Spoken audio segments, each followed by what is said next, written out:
Hello. Yesterday, the government of British Columbia dropped its threat to restrict the amount of bitumen that goes into a pipeline, what's been known around here as 0.5. From the beginning, I said BC doesn't have that right. I told BC's Premier that directly. It's an illegal and unconstitutional attack on the Alberta and Canadian economy. And I said that as long as 0.5 remains in place, Alberta would not be buying BC wine. I also said that Alberta would ramp up retaliatory action if BC didn't back down. Yesterday, the BC government said that they would go to court to ask if they had the right to override the Constitution. Good luck with that. That's not going to happen. But given BC's decision to drop 0.5, I felt it was appropriate to suspend, for the time being, the ban on BC wine. After all, Alberta doesn't take any pleasure in hurting BC workers and BC businesses. But we will do what it takes to defend our interests. So let's be very clear. If BC tries to pull a stunt like that again, not only will the wine ban come back, so too will additional retaliatory measures. Now, I'm sure some of you may be asking, why is all this necessary? How did we get to this place? The answer is quite simple. Prime Minister Trudeau approved the Trans Mountain Pipeline because it was in the national interest. And he pointed to Alberta's Climate Leadership Plan, the most comprehensive response to climate change anywhere in North America, as the reason for his decision. But now the BC government, in coalition with the Green Party, is trying to overturn that decision to serve its short-term political interests.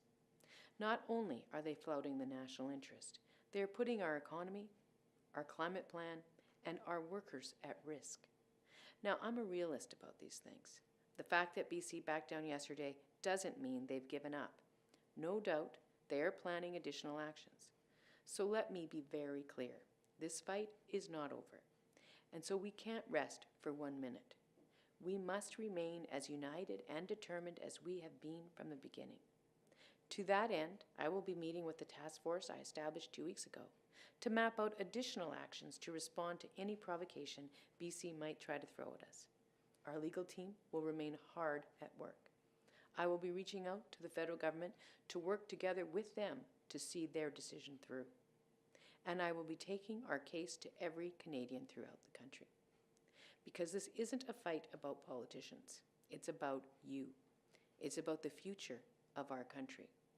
If we let one province overturn a decision made in the national interest, a decision that will create tens of thousands of jobs and provide billions of dollars in additional revenue for the things that matter and that build strong communities, a decision that is paired with far-reaching protections for Canada's coastline and keeps Alberta moving forward on climate action.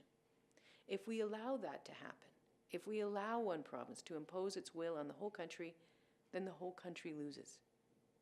I'm not prepared to let that happen. But I can't do it alone. I need each and every one of you to make your voices heard. I need you to go to alberta.ca as soon as you can and sign the petition supporting Alberta's position. And I need you to talk to your friends and your family in BC and across the country about why this issue is so important to our hopes and dreams for a more prosperous, fair, and forward-looking country. A country where working people matter and where a national decision made in the national interest can be seen through. The stakes are very high, but I am more confident than ever that if we stick together, we will succeed. Thank you.